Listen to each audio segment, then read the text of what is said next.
Sa gitna ng puna at agam-agam sa magkakasunod na panalo sa loto, kinwestiyon naman ngayon ng Kamara ang pagpapasara ng PCSO sa 2,000 loto outlet. Ang umano'y dahilan, hindi naabot na sales target.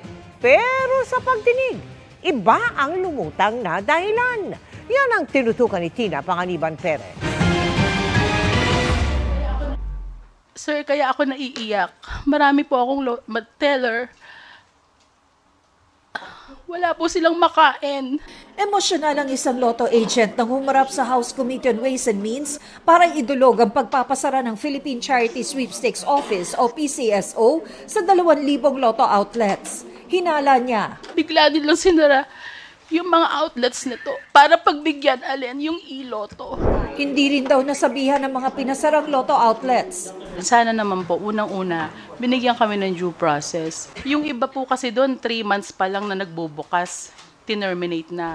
Ang unang sabi ng PCSO, underperformance ang dahilan ng pagpapasara sa ilang loto outlets dahil hindi naabot ang sales targets. Talagang records will show ang dami ho naming letters sa kanila and we answered also the letters of the POLAI. Doon sa kontrata po nila, may nakalagay naman po na ang performance po ng ating mga lotto agents will be subject to review.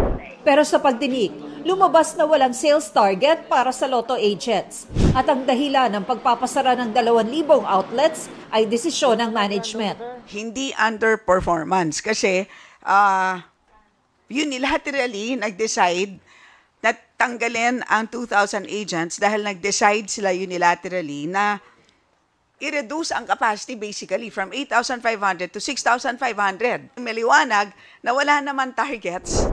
Kalaunan, sinabi rin ng PCSO na may kaugnayan ito sa paglipat sa bagong sistema ng PCSO at ang kakulangan ng terminals para rito. The reason why around 2,000 agents were terminated was because of the implementation of the Philippine lottery system.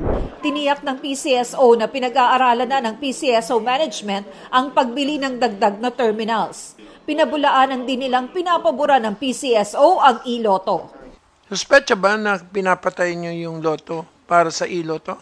No po. Ha? That is not true po. Para sa GMA Integrated News, Tina Panganiban Perez, nakatutok, 24 oras.